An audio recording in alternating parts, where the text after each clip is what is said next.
My family invited me to a fancy restaurant for my baby shower. When I arrived, the table was empty except for a single letter. Your sister lost her baby, and you think you deserve to be happy? We're cutting ties. Pay back every dollar we spent raising you. A week later, they received a bill from me. Mary Hamilton took a deep breath as she brewed her herbal tea in the kitchen of her Chicago apartment, where the morning sunlight streamed in. Feeling tightness in her abdomen, she gently placed her hand on her swollen belly. Being 5 months pregnant was one of the happiest moments of her life. How are you feeling?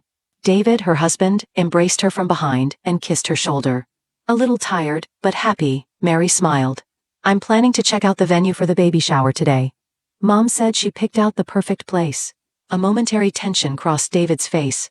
I'm surprised your parents are planning it. Yes, I was surprised too, Mary answered honestly. After Caitlin's miscarriage, my parents were pretty distraught. Mary gazed at the Chicago skyline outside her window. Thinking about her family stirred up complicated emotions. She had always been expected to be the strong daughter, while her sister Caitlin was frail since childhood, and the family's attention was constantly focused on her. Even after college graduation, Mary remained at home, caring for her sickly sister while working to support the family. She had repeatedly sacrificed career opportunities and chances to study abroad for her family. Her parents would say, "Mary is strong, she'll be fine," pretending not to notice her sacrifices. 3 years ago, as her career in real estate began to take off, Mary fell in love with her colleague David, and they married last year. It was the first time she had prioritized her own happiness. And now, she was expecting her long-awaited first child. On the surface, her family celebrated Mary's pregnancy, but her mother Elizabeth had secretly said, "Caitlin should have had a child before you." Caitlin had married Jason, a doctor, 2 years ago, and had wanted to get pregnant right away, but hadn't been able to conceive. After Mary announced her pregnancy, miraculously, Caitlin became pregnant too.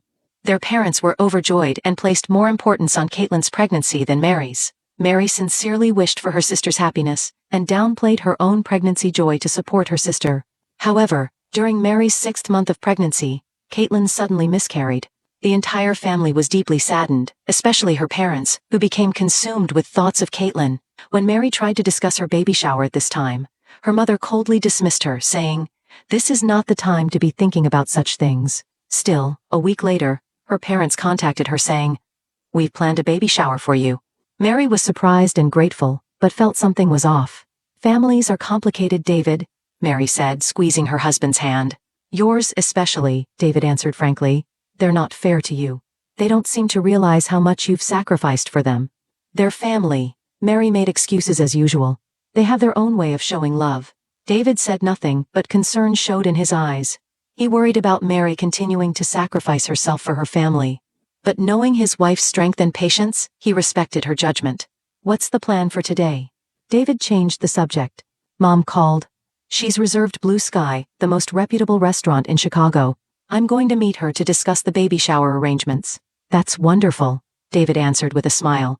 "It seems your family is finally acknowledging your happiness." Mary smiled, but deep down, something bothered her. She felt uneasy about her parents' sudden change in attitude.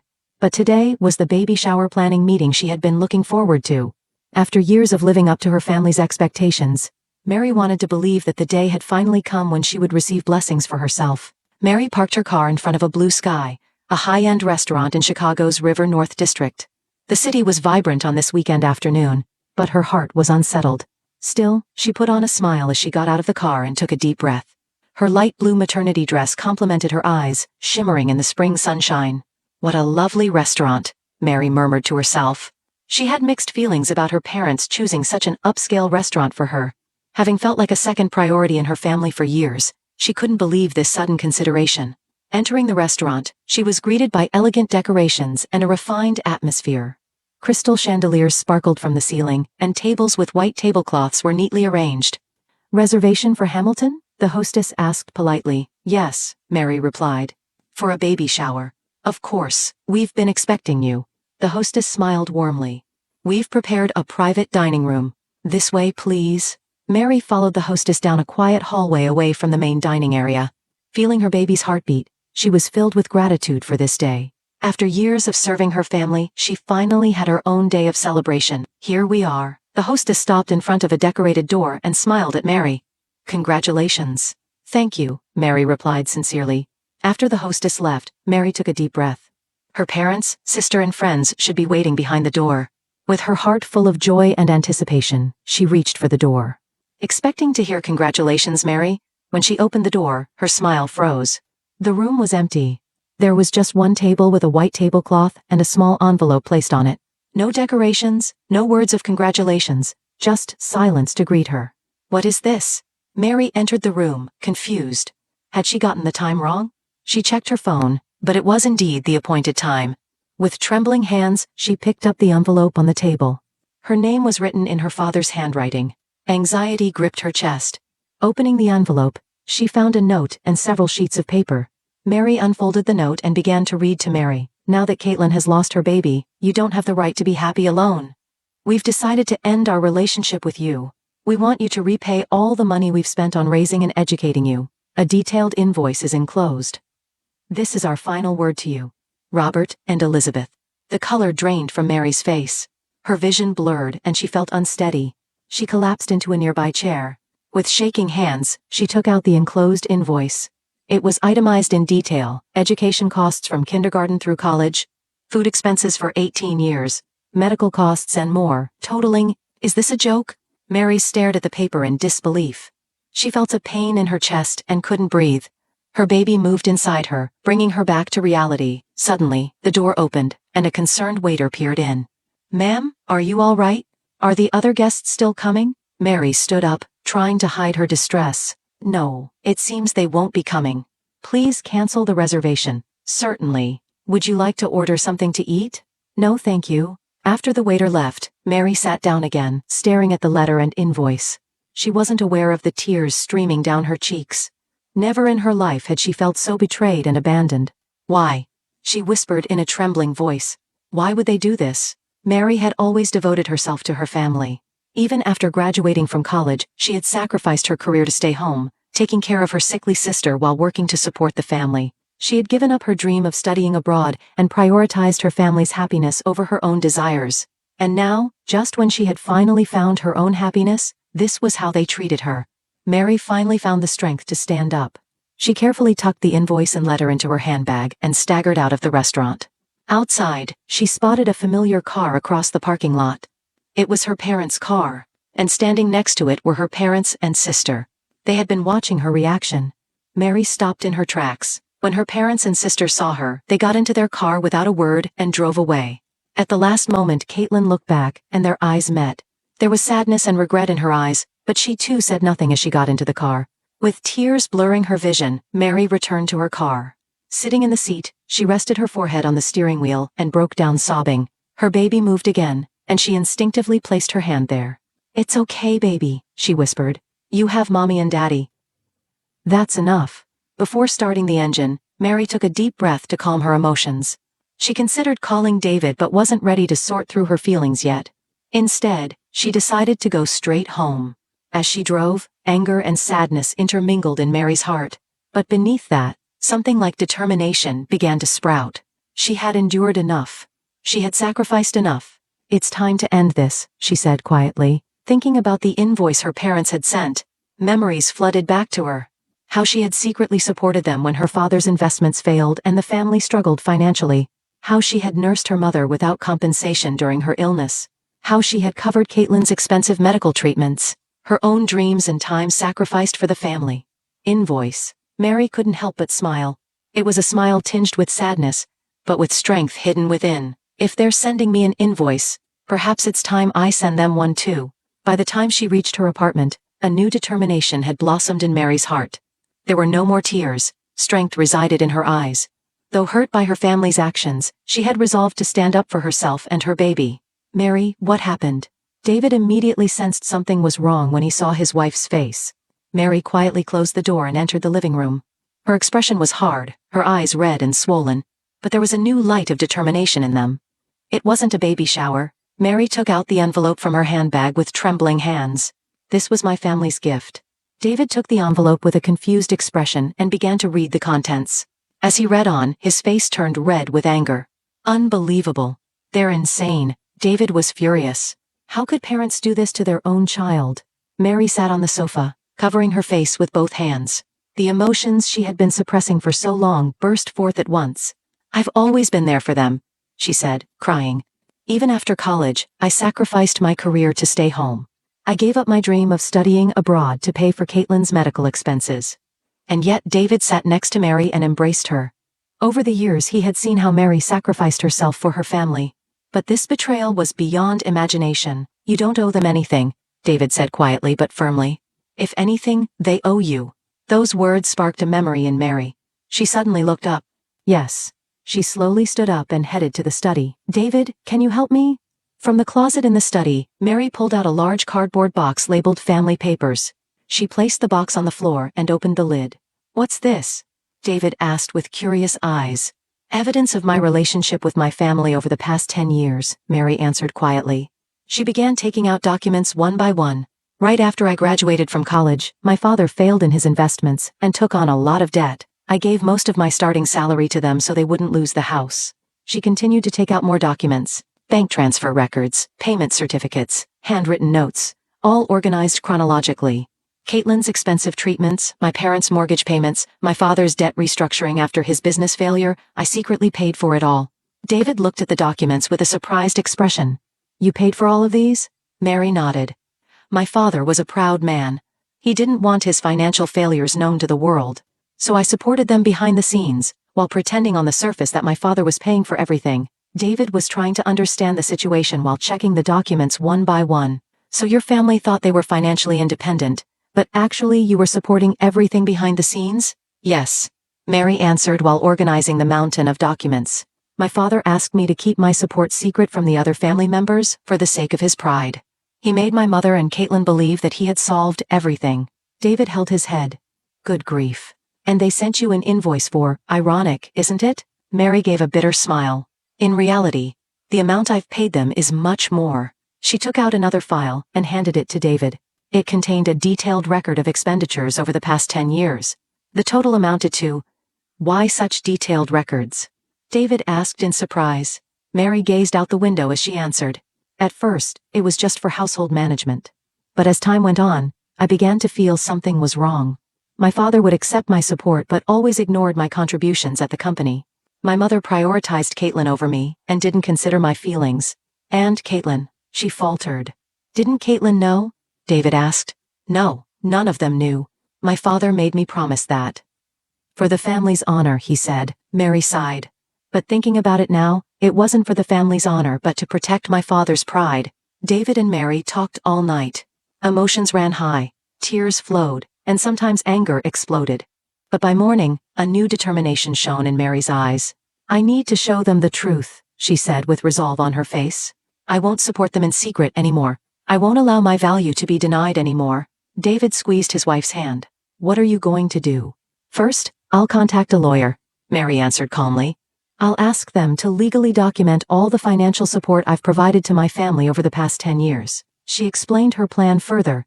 At the same time, I'll work with an accountant to create detailed records of my expenditures for them. I'm going to create an invoice listing everything.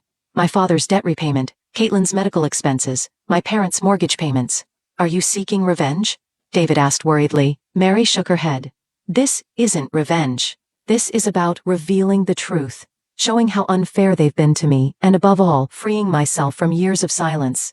From that day on, Mary took action. She contacted a reliable lawyer and accountant, and began organizing detailed records of her support for her family.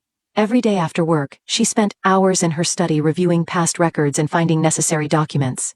A week passed, and all preparations were complete. Mary's lawyer had prepared legal documents supporting her claims, and her accountant had completed an invoice detailing her expenditures over the past 10 years.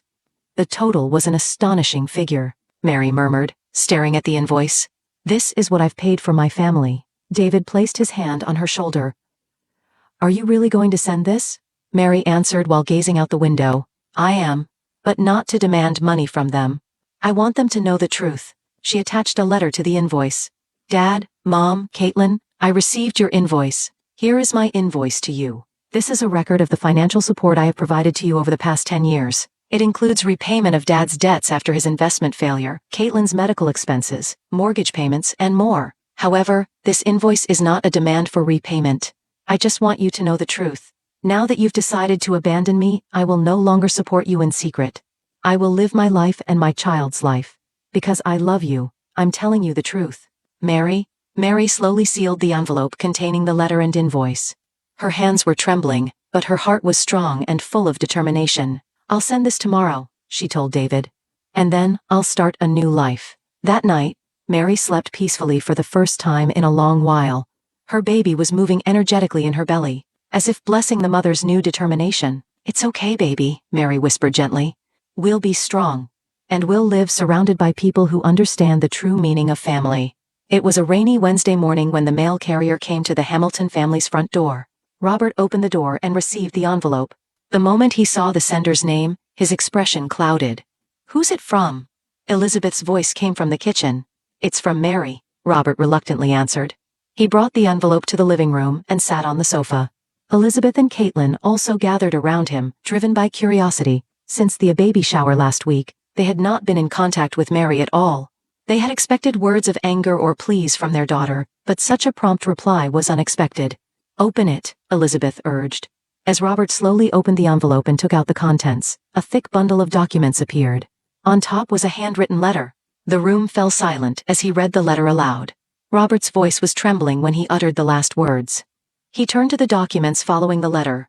It was a detailed invoice. As he turned page after page, his face turned pale. What is this? Elizabeth was confused and took the documents from her husband. She also began to read and was shocked by the contents. Is this true? Mary gave us this much money.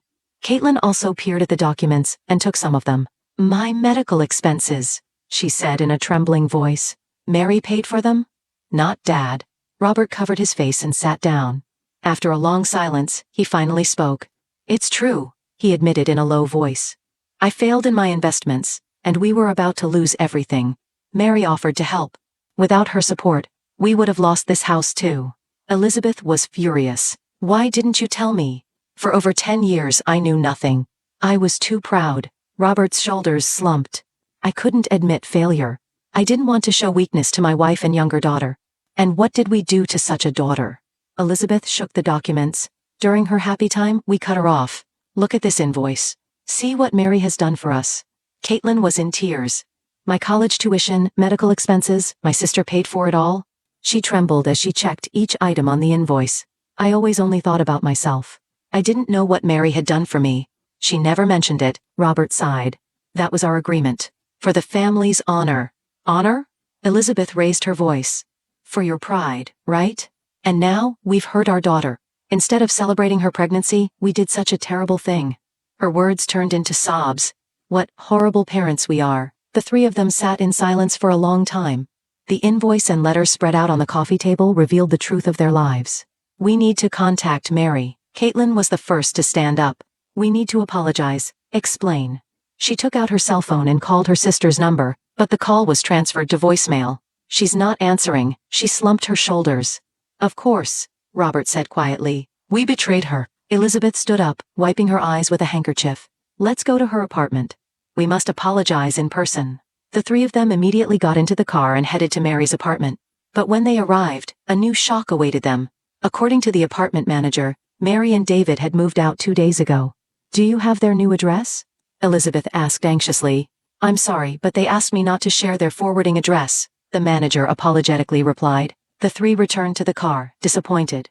Let's try her company, Robert suggested. Upon arriving at the real estate company, they were guided by a receptionist. We'd like to see Mary Hamilton. I'm sorry, but Mrs. Hamilton has been transferred to another branch of our head office, the receptionist answered. I cannot give you the specific location due to our privacy policy. They called Mary multiple times and sent emails, but there was no response. A week passed, and their anxiety grew day by day. She's really left us, Elizabeth cried one night. What we did is irreparable. Robert was also deeply remorseful. My pride ruined everything. Mary was always there for us, but we didn't understand her. Caitlin was looking at a picture of her sister thinking, we may never have another chance to be a real family to her. A month later, an envelope arrived at their home. The sender was Mary's lawyer. Inside was a short letter and a photograph. The letter read, Mary is currently spending time in a safe and peaceful environment. She has expressed her wish to refrain from contacting you for the time being. Please respect her choice. She and the baby are healthy, and she is due to give birth soon. The photo showed Mary with her belly greatly swollen. She was standing by the sea, smiling. David stood beside her, his hand on her shoulder. They looked happy. Seeing that photo, the three of them shed tears. A sense of loss and regret enveloped them. They had to know the truth and accept the consequences of their actions. She hasn't cut us off completely, Caitlin said, staring at the photo. The fact that she sent a photo means she hasn't completely closed the door on her relationship with us. But on her terms, in her time. Robert showed understanding. We have no choice but to wait. And when she comes back, we must be prepared to welcome her as a true family. Elizabeth looked at her husband and daughter and nodded deeply. We must use this time to change, so we never hurt someone we love again. The three quietly held hands. They had a long road ahead, but for the first time they were facing the truth and beginning to have the will to change. Mary's invoice didn't seek financial payment but truth and sincerity, and it was deeply etched in their hearts. Emma, Grandma, and Grandpa are coming. Are you ready? Mary called out to her 2-year-old daughter as she placed a vase of flowers on the living room table. Spring sunlight streaming through the window brightly illuminated the room. Yes, Emma's cheerful voice echoed, and she came running into the room with the sound of little footsteps. The girl, with golden curls bouncing and wearing a blue dress, had clear eyes sparkling just like her mother's. The doorbell rang, and David went to answer it. On the other side of the door stood Robert, Elizabeth, and Caitlin, looking tense. Please, come in. David warmly welcomed them. Mary took a deep breath and headed to the entrance. Her reunion with her family had begun gradually since her daughter Emma was born. It started with communications through a lawyer, then progressed to short phone calls, and since last year, monthly visits. It wasn't an easy process. It took time to rebuild trust. But the new relationship built on truth and honesty had become stronger than before. Mary. Elizabeth's eyes filled with tears at the sight of her daughter. Thank you for always letting us see you. Mom, Dad, Mary responded quietly. There was no longer the tension in her voice that had been there before. Emma has been looking forward to seeing Grandma and Grandpa. Robert's face lit up when he saw his granddaughter. He knelt down to meet Emma at eye level. Would you show me the picture you drew for Grandpa? Emma nodded happily and took Robert's hand, leading him to the living room. Caitlin approached Mary and they quietly embraced. How are you, sister? I'm good. Busy with a new project at work, but fulfilled, Mary smiled. And you? Thomas. We're fine. Thomas is at a friend's house today, Caitlin replied. A year ago, she and her husband Jason had adopted a 5-year-old boy named Thomas. The family gathered in the living room, having tea and conversing peacefully. The invoice incident 3 years ago had been a turning point for them. Robert had learned from his mistakes and now discussed economic problems openly rather than hiding them. He had begun working as a financial literacy instructor at a senior center, giving lectures on the theme learning from mistakes caused by pride. Elizabeth treasured her time with her granddaughter Emma while also striving to build a healthier relationship with Mary. She had inscribed the importance of loving without discrimination in her heart and respected both her daughters. Caitlin had worked most ardently to repair her relationship with her sister. She now worked as a counselor for an adoption support organization, sharing her own experience that family is not just about blood relations. After dinner, when Emma had gone to sleep, Mary joined her family on the deck to gaze at the starry sky. What is a true family? David quietly asked. Mary thought for a moment before answering. I think a true family is people who support each other even in difficult times, have the courage to admit mistakes and grow, and above all, build relationships based on honesty and respect. Everyone nodded quietly. After a painful journey, they were finally beginning to understand what that meant.